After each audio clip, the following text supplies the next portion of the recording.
Loué soit Jésus-Christ, le pain vivant, descendu du ciel, pour qu'on le mange et ne meure pas. C'est ce que nous dit Jésus de lui-même dans l'évangile de Saint Jean au chapitre 6 et au verset 50. Lorsque le jeudi saint, je vois Jésus qui prend du pain et qui dit « Prenez et mangez, ceci est mon corps livré pour vous », et puis qui à la fin du repas prend du vin et dit « Prenez et buvez, ceci est mon sang qui va être versé pour vous et pour la multitude en rémission des péchés », je me dis que cet homme, en séparant son corps et son sang, nous donne sa vie. Parce qu'on ne peut pas vivre lorsque le corps et le sang sont séparés. Or, en donnant séparément son corps et son sang, Jésus nous montre qu'il nous donne sa vie. Et s'il n'y a pas de plus grand amour que de donner sa vie pour ceux que l'on aime, eh bien on voit que Jésus, c'est l'amour en personne, puisqu'il se donne lui-même. C'est pourquoi nous ne pouvons rien faire de plus important que d'aller à la messe. Comment mépriser un tel amour, qui n'est pas un petit amour humain de 4 sous qui va disparaître, mais qui est l'amour éternel et infini et parfait de Dieu lui-même, qui vient se donner à nous. À la messe, je viens pas seulement recevoir donc Dieu, mais je viens aussi me donner à lui.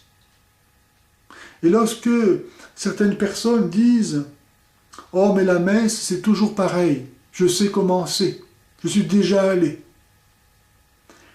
eh bien, ils ne se rendent pas compte qu'ils ne voient que les apparences de la messe, mais qu'ils n'ont pas pénétré le sens de la messe. Car, en effet, chaque jour, nous nous levons, nous travaillons, nous mangeons, nous faisons les mêmes choses. Et on ne dit pas, parce que hier je me suis levé, aujourd'hui je ne vais pas me lever.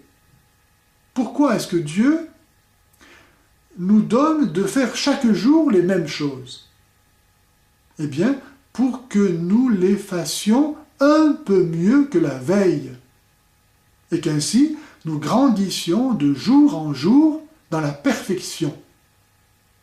Et là, de même à la messe, lorsque je viens recevoir Dieu qui se donne à moi, est-ce que je le reçois avec tout l'amour, toute la pureté, tout le désir, l'humilité, la foi, la joie, qu'au dernier jour de ma vie, j'aimerais l'avoir reçu?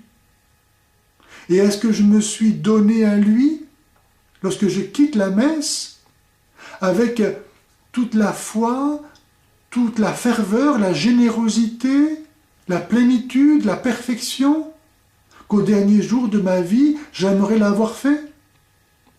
Ainsi, chaque messe me donne l'occasion inouïe de pouvoir faire ce qu'il y a de plus grand, recevoir Dieu, l'amour éternel qui se donne à nous et nous donner par Jésus, avec Jésus et en Jésus à Dieu.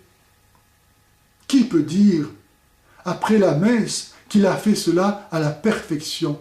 Ainsi, la messe est le moyen que Jésus nous donne pour nous apprendre à quel point nous sommes aimés. À chaque messe, Dieu se donne en sacrifice pour nos péchés. Il me donne un témoignage à moi, personnel, de son amour pour moi, puisqu'il a ici et maintenant accompli cela pour moi. Chaque messe me donne l'occasion donc de recevoir Dieu et de me donner à lui de façon que j'apprenne de quel amour je suis aimé et que je puisse moi-même, de messe en messe, faire de ma vie une offrande d'amour. Par lui, avec lui et en lui, Dieu, je te donne ma vie. aussi réellement que Jésus s'offre en sacrifice par amour pour toi et pour les hommes, je m'unis à ce sacrifice de tout mon cœur et je suis prêt à mourir ici et maintenant. Je te donne ma vie, Dieu. Ainsi, de messe en messe, j'apprends à faire de ma vie une offrande d'amour, pour que le jour de ma mort venue, eh bien, ce soit tout simplement, tout confiamment, tout spontanément, tout joyeusement, tout amoureusement, que je donne ma vie par Jésus, avec Jésus et en Jésus, et que j'aille ainsi tout droit au ciel.